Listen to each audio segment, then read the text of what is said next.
मेरा जीवन देवता ठाकुर जी के चरणों में मेरा कोटि कोटि प्रणाम। जगत जननी माँ के श्री चरणों में मेरा कोटि कोटि प्रणाम। परम पूज्य पादु भक्त प्रवर श्री श्री बड़दा के चरणों में मेरा कोटि कोटि प्रणाम। परम पूज्य पादु श्री श्री आचार्य देव दादा के चरणों में मेरा कोटि कोटि प्रणाम। पूजनीय अविंदा एवं ठाकुर परिवार के सभी के चरणों में मेरा कोटि कोटि प्रणाम। आज इस प्रभाती सत्संग में उपस्थित ठाकुर जी के पुत्र पांधरे कर्मीगण, इष्ट प्राण दादा, माताएं, छोटे छोटे बच्चे, सभी को जथाबद्ध स्थान पर मेरा आनंदित जय गुरु प्रणाम और ढेर सारा प्यार। बहुत ही सुंदर लग रहा था। प्रत्येक ये जो मंगलवार का जो सेशन होता है और इसमें जो भजन कीर्तन के रूप में जो ठाकुर जी का अमृत वर्षण होती हैं, निश्चित रूप से इसमें गोता लगाने का एवं इस अमृत रस का आस्वादन करने का परम सौभाग्य हम सबके लिए तैयार करके जो लोग देते हैं एवं सभी सक्रिय अनुराग भाव से इस कार्यक्रम में भागीदारी करके इस कार्यक्रम का शोभा बढ़ाते हैं, मैं उन सब की मंगल प्रार्थना प्रभु के चरण में करता हूँ। बहुत ही सुंदर अभी जो भजन कीर्तन हो रहा था, वास्तव में मैं शुरू से ही बड़े ध्यान से मैं सुन रहा था और बहुत अच्छा लगता है कि जैसे मानो कोई अमृत रस का पान कर रहा हूँ। आनंद आता है क्योंकि जब हर बोल के साथ उस प्रभु का स्पर्श होता है, हर शब्द में उस प्रभु के उस चिंतन, प्रभु के उस भाव का स्पर्श होता है। इसलिए कहते हैं एक है तत्व पुरुष और एक है तत्त्वज्ञ पुरुष। तत्व पुरुष का अर्थ है जो तत्व हैं वो परम दयाल पुरुषोत्तम जो होते हैं वो तत्व पुरुष होते हैं, क्योंकि वो सार होते हैं, वो जीवन के भी सार हैं और वो जीवन के कूल हैं, वो हमारे जीवन के कांडारी हैं, वो करुणा निधान हैं, वो वैशिष्ट पाली हैं, वो अपूर्यमान हैं, वह हमारी जीवन सर्वस्व हैं, पतित पावन हैं, हरोहरी हैं। कितने से हम उनको अलंकृत कर सकते हैं। वह असीम व अनंत हैं। उनकी व्याख्या हम जैसे क्षुद्र व्यक्तित्व के द्वारा उनकी व्याख्या नहीं कर सकते हैं। तो ऐसे असीम अनंत का स्पर्श जिस शब्द के माध्यम से हम लोगों को सजाग कराते हैं, हम लोगों को जगाते हैं, मैं उस पुण्य आत्मा के लिए भी प्रभु के चरण में प्रार्थना करता हूँ उनकी मंगलमय जीवन की। आज वाकई में जब प्रभु का भजन कीर्तन होता है, उस रस को पान करने के लिए हमारी सारी इंद्रियां उसमें झोंक देना चाहिए। जब सारे इंद्रिय से हम उस रस का उपभोग करते हैं, निश्चित रूप से आनंद आता है और वो आनंद ही जीवन है और वो आनंद ही हमारी जीवन की गति है और वो आनंद ही हमारे जीवन का आधार है, क्योंकि वो आनंद को आदर मानकर हमारे इस देह पंचाकृति शरीर जीवंत हैं। नहीं तो ये सूख जाता, ये खत्म हो जाता, क्योंकि इसके बीच में है वो जीवन आनंद, वो प्राणेश्वर, वो हमारी परम पिता पति परमेश्वर के रूप में वो सदैव विद्यमान रहते हैं और सदैव हमें दिशा निर्देश दे करके हमारी जीवन की गति को ठीक बना करके रखते हैं। जैसे बड़े बड़े नावों में जो पतवर्त हमें खड़े रहते हैं एक छोर पर, और दोनों साइड से कतारों में जो वो खेवैया होते हैं, लेकिन वो जो खेवैया हैं वो खेवैया उधर को ही चल पाते हैं जिधर पतवर घुमा देते हैं। तो हमारे प्राणपति प्राण परमेश्वर वही हमारे जीवन के वही खेवैया हैं, वही हमारे जो पतवर को धारण किए हुए हैं, वही नाविक हैं, वही हमारे जीवन के दिशारी हैं, वही हमारे जीवन के ध्रुव तारा है। आज जिस वाणी की व्याख्यान करना है, जिस बात को हमें समझना है, इसको समझने के पहले हम सृष्टि तत्व को समझने का प्रयास करें। ठाकुर जी की एक वाणी है, शिव शक्ति पुरुष प्रकृति विश्वे आछे दुई धारा एई दुएरी सम्मिलने एई भर दुनिया गड़ा। मतलब ये जो विश्व को, ये जो संपूर्ण सृष्टि को पुरुष और प्रकृति में डिवाइड किया गया, और ये पुरुष प्रकृति के माध्यम से इस सृष्टि का निर्माण हुआ। और ये जो प्रकृति है, प्रकृति को ही नारी का रूप दिया गया।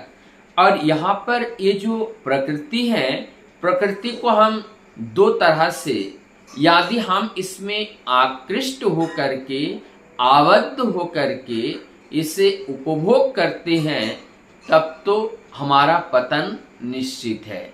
और यदि हम इस जगत को केवल अनुभव को प्राप्त करने के लिए, केवल अपने दायित्व का निर्वहन करते हुए लक्ष्य उस सृष्टिकर्ता की ओर रखते हुए जब जीवन को हम चलाते हैं, तब हमारी ये जीवन पतित नहीं, वो हमारा जीवन पतित को छोड़ करके उन्नत की ओर जाता है। और ये जो नारी जिसको कहा गया, जो प्रकृति जिसको कहा गया, ये जो पंचाकृति से ही बना है, आकाश अग्नि वायु जल, ये पांच तत्व से ये बना है। ये जो भौतिक जगत है, ये मैटेरियलिस्टिक जो वर्ल्ड है, इस वर्ल्ड का निर्माण इस पंच तत्व से हुआ है, ये पंच भौतिक तत्व से बना हुआ है। और इसीलिए ये अनित्य है, ये नित्य नहीं है। सबका एक जीवन काल है, एक समय बाद इसकी समाप्ति होती है। इसलिए ठाकुर जी ने एक बहुत सुंदर व्याख्यान दिए हैं। जैसे हम लोग वेदों में कहते हैं सर्व खलिदम ब्रह्म, एक ही ब्रह्म द्वितीय नास्ति, एक ब्रह्म एक वही सत्य है और जगत में कुछ नहीं है। ठाकुर जी इस बात को थोड़ा सा और आगे लेकर के कहते हैं। ठाकुर जी कहते हैं, मुझे तो लगता है ये जगत भी सत्य है और ब्रह्म भी सत्य है, क्योंकि सत्य अगर नहीं होते तो हम लोग और आप लोग जो बैठे हैं, कोई कुछ कह रहे हैं, कई कुछ सुन रहे हैं, ये भी तो सत्य है। लेकिन हाँ, ठाकुर जी कहते हैं इसको, एक प्रकृति सत्य, एक नित्य सत्य है और एक अनित्य सत्य है। और इस अनित्य सत्य जो है, ये अनित्य सत्य जो है, ये प्राकृतिक है, ये माया है और ये नाशवान है। और ये नाशवान वस्तु के ऊपर जब हम प्यार कर लेते हैं, जब हम आसक्त हो जाते हैं, जब हम इसके आबद्ध हो जाते हैं, जब हम इसके वशीभूत हो जाते हैं, तब क्या होते हैं, हमारा ज्ञान क्षीण हो जाता है, हमारा दृष्टि का दर्शन खत्म हो जाती है, धूमिल हो जाती है, हमारे कर्ण इंद्रिय का श्रवण वो अलग हो जाते हैं, हमारी सारे इंद्रियां वो अलग तरीके से कार्य करने लगता है। कब? जब हम इस माया जगत से आसक्त हो जाते हैं, माया जगत में आबद्ध हो जाते हैं। क्योंकि माया जगत में जितना हम आबद्ध होते हैं, उतना ही और लोभी हो जाते हैं, क्रोधी हो जाते हैं, अहंकारी हो जाते हैं और परस्त्री कातरता बढ़ जाती है। क्योंकि इसमें हम संकीर्णता को प्राप्त करते हैं, हम संकीर्ण की ओर जाते हैं। लेकिन जब हम उस परम पुरुष को की और लक्ष्य करके जीवन को चलाते हैं, तब हम विस्तार में जाते हैं, आनंद में जाते हैं, और तब हमारे अंदर वो परस्त्री कातरता समाप्त हो जाती है।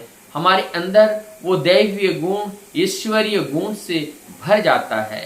ठाकुर जी आज यहाँ पर इस वाणी में 3 शब्द का प्रयोग किया है, और एक शब्द है नारी मुखिनता में शैतान का आक्रमण। एक यहाँ पे है नारी मुखिनता, और एक है शैतान, और एक है आक्रमण। इस 3 क्या है, इस 3 के बारे में यहाँ पे व्याख्या किया गया है। तो यहाँ पे नारी मुखिनता, ये नारी ही प्रकृति है। यदि हमारा जीवन का सब लक्ष्य, हमारी जीवन की सब एनर्जी हम अपने जो नारी के प्रति अगर आकर्षित होकर के हम अगर अपने सारी शक्ति उन्हीं की सेवा में लगा देते हैं, तब हमारी प्रभु के कार्य में हम कुछ कर ही नहीं पाते हैं। तब हमारे जीवन में अंधकार, अज्ञानता आ जाती है। इस बात को हम और ठाकुर जी की छोटी छोटी एकांत वाणी के माध्यम से इसको और स्पष्ट समझने का प्रयास करेंगे। ठाकुर जी बांग्ला में वाणी है। ठाकुर जी बोलते हैं, नारी मुखिन होली जेई शयताने थे धोल्लो से। जब हम नारी मुखिन होते हैं कि हम जब उन्हीं की और हम अपने सब कुछ भूल जाते हैं, हम अपने परिवार में, हम अपने पिता माता, हम अपने भाई बहन और समाज सबको भूल जाते हैं। केवल हम अपने पत्नी को खुश करने के लिए, उनको खुश करने के लिए, उनको इर्द गिर्द में हम रहते हैं। हमारा संपूर्ण कार्य, संपूर्ण शक्ति हम केवल उनको संतुष्ट करने के लिए जब हम लगा देते हैं, तब क्या कहते हैं ठाकुर जी यहाँ बोलते हैं, वो शैतान तुम्हें ग्रास कर लिया। शैतान ग्रास कर लिया अर्थात हम इस माया जगत में आबद्ध हो गए। मछली जैसे जाल में फंस जाता है, तब मछली जब जाल में फंस जाता है, वो मछली का अंतिम जो गंतव्य होता है वो होता है मृत्यु। क्योंकि जब वो जाल में फंसता है, वो जितना हिलेगा, जितना डोलेगा, उतना ही वो जाल में फंसता चला जाएगा।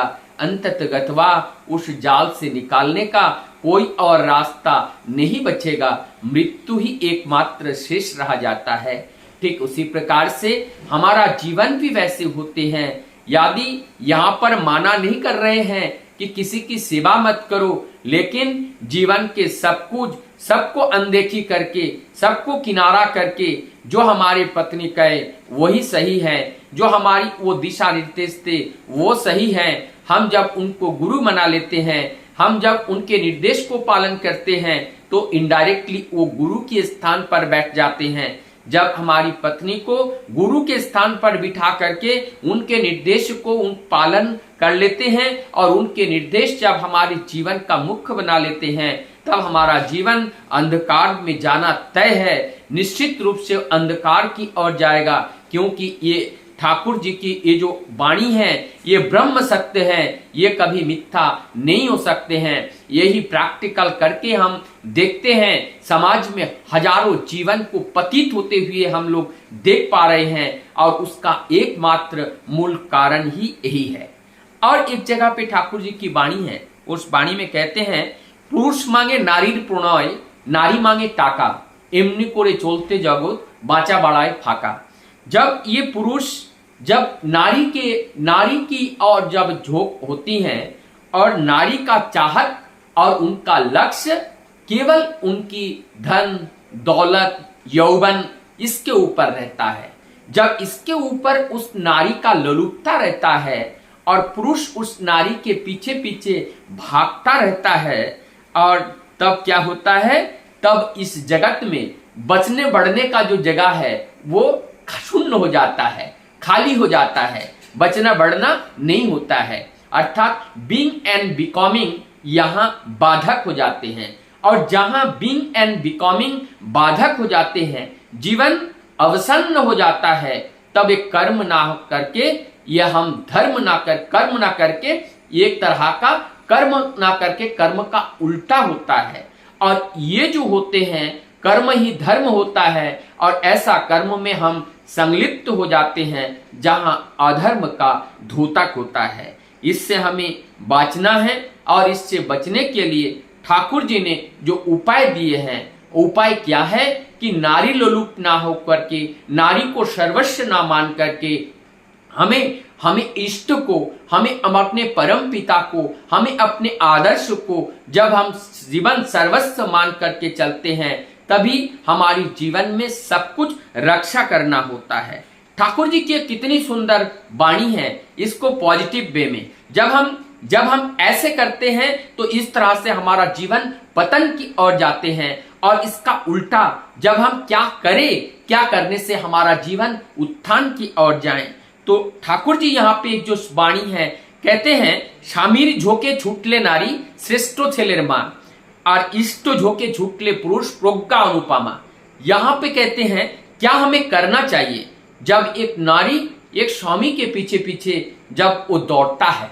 और ये देखिए स्वामी, दोनों स्वामी हैं, एक जागतिक जगत के स्वामी हैं और एक आध्यात्मिक जगत के, सारी जगत के स्वामी हैं। जो जगत सबके स्वामी हैं वो पति परमेश्वर हैं।